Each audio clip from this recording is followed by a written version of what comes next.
Hello friends, welcome to our video channel. आज मैं आपको एक्सरसाइज 1.2 के बारे में बताने जा रहा हूं। एक्सरसाइज 1.2 सॉल्व करने के पूर्व हमें रियल नंबर के बारे में विस्तृत जानकारी लेनी है। What is real number? Real number is a number which is represented on number line. It means वास्तविक संख्या वह संख्या है जिसे संख्या रेखा पर दर्शाया जा सके। जैसे मैं एक संख्या रेखा दिखा दे रहा हूँ, ये संख्या रेखा है, ये बीचों बीच जीरो आते हैं, राइट साइड में 1 1 2, ये 3 और ये 4, लेफ्ट साइड में -1 -2 -3 -4। ये जितने भी मैंने अंक लिखा है ये के सारे रियल नंबर आते हैं, जिसमें आपका रेशनल नंबर और इरेशनल नंबर दोनों आते हैं। मैं थोड़ा और इसको विस्तृत दिखा दे रहा हूँ। जैसे √2 बराबर हम मान ले सकते हैं 1.414। इट मीन्स ये लगभग यहाँ होंगे। ये √2 का वैल्यू हो गया। यहाँ हम ले सकते हैं 1.2 का वैल्यू हो सकता है। यहाँ भी हम ले सकते हैं 1/2। इट मीन्स रियल नंबर जितने भी हैं वो सारे के सारे हम संख्या रेखा पर दिखा सकते हैं। तो real number there are 2 types of real number. Real number यहाँ मैं लिख देता हूँ R। ये 2 प्रकार के हो गए। पहला है रेशनल नंबर,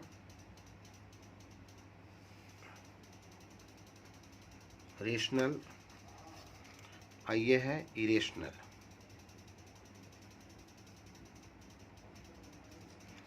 इसे हम हिंदी में परिमेय कहते हैं, इसको अपरिमेय बोलते हैं।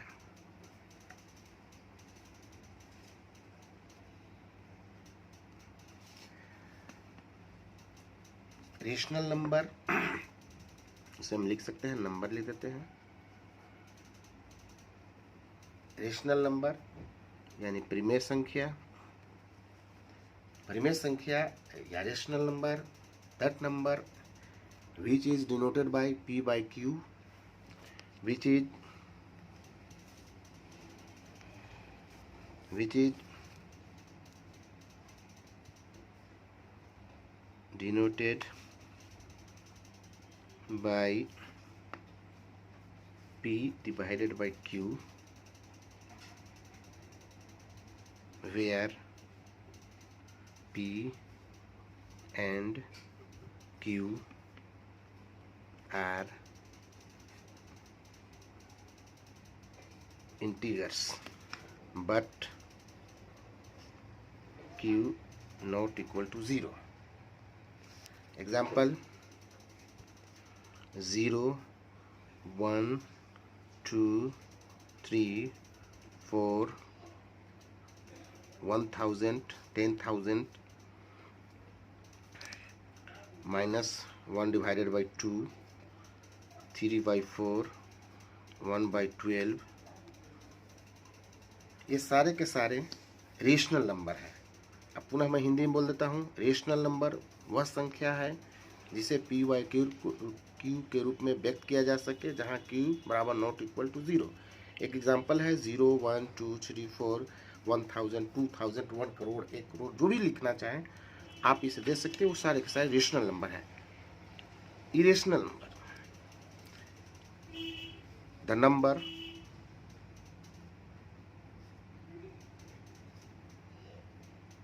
Number which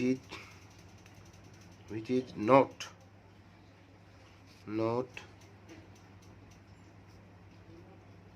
denoted by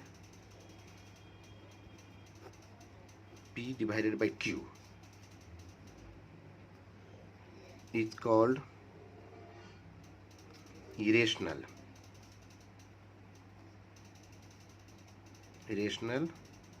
number. Example √2 √3 √5 pi and so on. अपरिमेय संख्या वह संख्याएं हैं जिसे पी वाई क्यू के रूप में व्यक्त नहीं किया जा सकता। आप कह सकते हैं कि पाई बराबर 22/7, तो क्यों नहीं ये परिमेय संख्या हुआ? क्योंकि पाई/7 एक मान ले लिया गया है, लेकिन वास्तव में पाई का जो मान होता है वो non terminating and non recurring होता है, यानी कभी भी ये शांत नहीं होता और कभी भी इसकी पुनरावृत्ति नहीं होता है। हम वो अगले चैप्टर में इसके बारे में विस्तृत बताएंगे। √2 का भी मान एक्यूरेट में non terminating and non recurring होता है, यानी शांत भी नहीं होता है और ये पुनरावृत्ति भी नहीं होता है। लेकिन परिमेय संख्या यानी रेशनल नंबर का जो भी डेसिमल एक्सपेंशन जो होता है डेसिमल में, उसका या तो टर्मिनेट हो जाता है और या तो फिर टर्मिनेट भी होता है और प्लस रिकरिंग भी होता है, उसे हम रेशनल नंबर कहते हैं। बट रेशनल नंबर में डेसिमल एक्सपेंशन जो होता है वो नॉन टर्मिनेटिंग एंड रिकरिंग होता है, अर्थात कभी भी शांत नहीं होता है और कभी भी इसकी पुनरावृत्ति नहीं होता है। हम चाहें तो इसका मान पूरी पृथ्वी पर लिख सकते हैं। पाई का मान करोड़ों अरबों में है वास्तव में, लेकिन एक सुविधा के अनुसार सॉल्व करने के ख्याल से मैथमेटिक्स ने यानी हम लोगों ने 22/7 का इसका मान ले लिया है ताकि हम इसे दिक्कत नहीं हो। उसी तरह से √2 का मान हमने दशमलव के 1 अंक के बाद 2 अंक के बाद हमने ले लिया है सुविधा के अनुसार सॉल्व करने के लिए। ये है आपका रियल नंबर। अगर इसमें कोई समस्या है तो हमें वीडियो कॉल पर आप कमेंट दे सकते हैं, कोई दिक्कत है तो पुनः पूछ सकते हैं। इसके पहले भी मैंने एक वीडियो चैनल डाला है, आप चाहें तो उसे देख सकते हैं। अगर आपने अभी तक सब्सक्राइब नहीं किया तो सब्सक्राइब कर लें ताकि आपको समय समय पर अब मेरा वीडियो देखने को मिल सके। अब मैं आप चलता हूँ चैप्टर की ओर। ये है पहला आपका chapter, exercise 1.2। State whether the following statements are true और फॉल्स, जस्टिफाई योर आंसर। कहता है कि नीचे लिखे गए कथन को बताएं कि सत्य है कि असत्य है, अपने उत्तर का कारण भी दें। Every irrational number is a real number. जैसा कि कंसेप्ट में मैं क्लियर किया हूं कि रियल नंबर में रेशनल और इरेशनल दोनों आते हैं। It means every irrational number real number होगा। फर्स्ट एक्सरसाइज 1.2 का पहला है एवरी, पहला का पहला है every irrational number is a real number. Yes, true.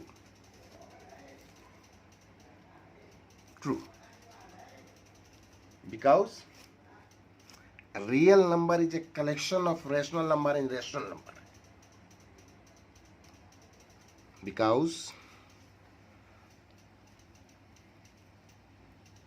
Because real number is a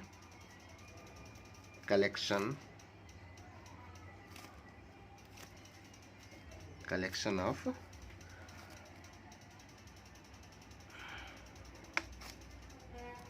rational and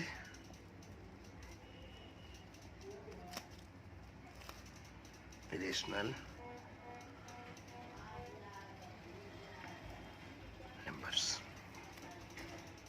बिल्कुल सही, स्पष्ट है, क्योंकि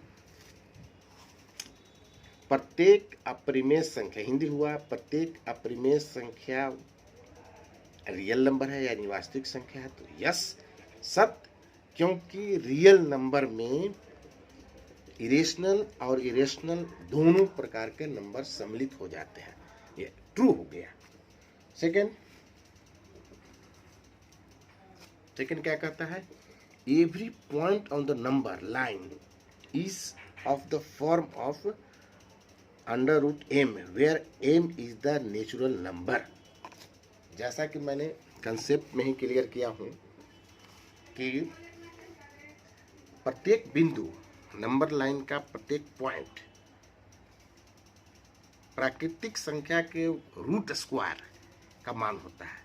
नो, प्रत्येक तो नहीं होता है, क्योंकि माइनस भी तो मान होता है। क्या ऐसा नेचुरल नंबर है यानी प्राकृतिक संख्या है जिसका वर्गमूल नेगेटिव में होता है? No, so it is false. ये ट्रू नहीं है, फॉल्स हो गया ये, false. Because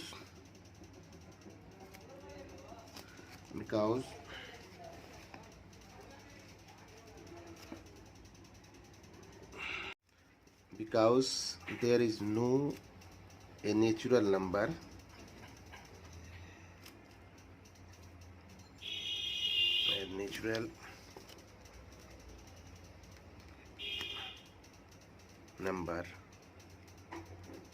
whose square root negative. इसका मतलब ये हुआ है कि कोई भी ऐसी संख्या नेचुरल नंबर में नहीं आते हैं जिसका वर्गमूल निगेटिव में हो।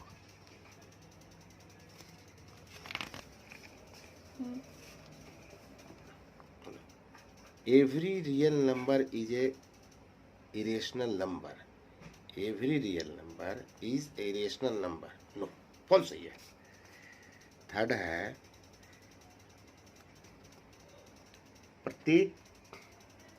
प्रत्येक वास्तविक संख्या एक अपरिमेय संख्या है।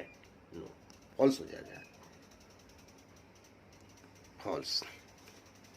क्योंकि प्रत्येक एवरी संख्या रियल भी होता है, इरेशनल भी होता है और रेशनल भी होता है, तो ये फॉल्स हो गया। Because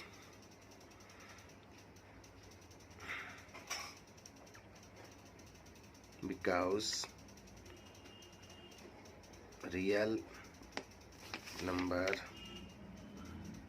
is a collection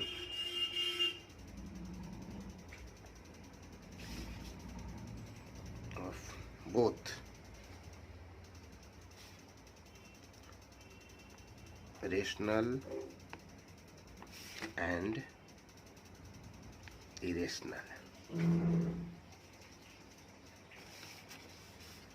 second, इसका अर्थ यह हुआ हिंदी में, यह सत्य हुआ क्योंकि वास्तविक संख्या यानी रियल नंबर में परिमेय संख्या और परिमेय संख्या दोनों होते हैं। तो ये कैसे सत्य हो जाएगा कि प्रत्येक वास्तविक संख्या का परिमेय हो गया? नहीं, वास्तविक संख्या परिमेय और अपरिमेय दोनों हो सकते हैं। Second, are the square root of all positive integers irrational. इसका अर्थ यह हुआ कि क्या सभी धनात्मक पूर्णांक के वर्गमूल अपरिमेय होते हैं? इफ नॉट, यदि नहीं, तो give an example of the square root of a number that is a rational number. यदि नहीं तो एक ऐसा उदाहरण दीजिए जिसका वर्गमूल परिमेय संख्या। बिल्कुल सही। तो no, because root square of 4 equal to 2, that is rational number. क्योंकि 4 एक ऐसी संख्या है जिसका वर्गमूल 2 होता है, जो कि अपरिमेय नहीं है, वो परिमेय संख्या है। इसी प्रकार आप चाहें तो दूसरा उदाहरण भी ले सकते थे, यानी आंसर जो होगा आप 4 भी हो सकता है, 9 भी हो सकता है। 9 का भी अगर हम वर्गमूल निकालेंगे तो 3 होता है, जो कि परिमेय संख्या है। नेक्स्ट है, थर्ड क्वेश्चन है, show the root 5। Show how root 5 can be represented on the number line। This is very easy to locate root 5 on number line because draw a line। एक लाइन खींचेंगे इसको कहते हैं number line, संख्या रेखा। यहाँ बीचों बीच वो बिंदु है जिसको हम जीरो का भी कह सकते हैं। यहाँ 1 2 यानी 1 1 2 3, लेफ्ट साइड में -1 -2 और -3 घिस सकते हैं। ये यहाँ से यहाँ एक स्केल माना जाता है, 1 सेंटीमीटर है, कुछ भी हो सकता है। ये इसी पर एक बिंदु मान लिया कि ये है, ये पॉइंट है, 1 सेंटीमीटर पुनः मान ले लिए एक स्केल, इधर भी 1 हो गया, इधर भी 1 हो गया। ये दोनों को मिला देते हैं तो इसका मान हो जाता है √2। √2 इट मीन्स इसको b कह सकते हैं, b वो भी equal to y² plus AB²। 1 का स्क्वायर प्लस 1 का स्क्वायर इक्वल टू यहाँ 2 हो गया, इसका वैल्यू रूट हो गया। अगेन OB पर एक परपेंडिकुलर यानी लंब डाल करके एक लंब डाला जा सकता है। इस पर 1 ही सेंटीमीटर का खींच लेंगे, ये लंब डाल दिए और यही दोनों को बिंदु को मिला लेंगे यानी C पॉइंट को O और C, OC का मान हो जाएगा, देखिए पाइथागोरस नियम से OC बराबर हो जाएगा, OC equal to OB square plus BC square under root. इसका मान हो जाएगा 2 प्लस इसका मान होगा BC equal to 1 √3। Again you can draw a perpendicular on OC। OC पर पुनः एक लंब डाल देंगे, कितना का, 1 का। अब ये मान हो गया √3 OC बराबर, तो ये OC स्क्वायर प्लस ABC, इसको D कर सकते हैं, D तो OC का स्क्वायर प्लस CD का स्क्वायर, तो ये जो मिला देंगे इस हो जाएगा √4। अब पुनः इस पर हम एक लाइन एक खींच देंगे, इसकी डाल देंगे परपेंडिकुलर यानी लंब डाल देते हैं 1 का, तो इसका मान हो गया √3 का स्क्वायर प्लस इसका मान कितना का हो गया, √4 का स्क्वायर प्लस 1 का स्क्वायर, ये हो गया √5। ये लगातार कंटिन्यू आप 1 का मान लेकर के इस पर हम परपेंडिकुलर डाल करके √5 का मान याद कर सकते हैं, सॉल्व कर सकते हैं। चाहे आप इसे फ्रेश खींच लेंगे। सबसे पहले आपको खींचना है √2 का मान। जैसे ही √2 का मान मिल जाता है, इस सॉल्व को हम आगे बढ़ा देंगे, आप आगे इसको बढ़ा सकते सॉल्व करके आप दिखाएंगे, कमेंट वीडियो कमेंट में आप दिखाएंगे कि बना कि नहीं बना। सबसे पहले एक बार पुनः दोहरा देता हूँ, सबसे पहले 1 का स्क्वायर प्लस 1 का स्क्वायर √2 हो गया, और √2 पर पुनः एक परपेंडिकुलर यानी लंब डाल देंगे, ये लंब का स्क्वायर हो गया, आधार बन गया, तो ये कर्ण हो गया यानी हाइपोटेनियस परपेंडिकुलर और बेस, तो ये मिलाकर √3 हो गया। अब ये √3 पर पुनः एक परपेंडिकुलर खींच दिए, तो इसका मान हो गया स्क्वायर में हो गया 3, इसका मान हो गया 1 यानी 3 1 4 यानी √4 हो गया, कर्ण का मान। पुनः इस पर एक लंब डाल देते हैं जिसको ई बोलते हैं, तो इसका मान हो गया √4 का स्क्वायर 4 हो गया, इसका मान 1 का स्क्वायर 1 यानी 4 1 5, ये हो गया कर्ण यानी √5। ये अब क्या करेंगे, कंपास लेकर के ये पॉइंट पर बिंदु लेकर के ऐसे ऐसे ऐसे खींच करके एक स्केल ड्रैग ले लेंगे, ये खींचेंगे मान ऐसे ऐसे धीरे धीरे ऐसे लाएंगे और खींच करके इसको वैल्यू जाएगा √5 का, कहाँ जाएगा, लगभग आपका यहाँ गिरेगा। ये हो गया आपका, सपोज करते ही P हो गया। ये जो OP का जो मान हो गया, इसको आगे में डॉट डॉट करके बढ़ा लेंगे, OP बराबर जो हो गया √3 √5 का मान, √5। ये √5 का मान आप निकालेंगे तो 2 दशमलव समथिंग यानी 3 और 2 के बीच में ये बिंदु आता है। अगर कहीं प्रॉब्लम होगा तो आप कमेंट देंगे। आज की वीडियो में इतना ही, और आगे वीडियो जानने के लिए आप मेरा वीडियो सब्सक्राइब कर दें, लाइक कर दें, एक कमेंट दें, बस।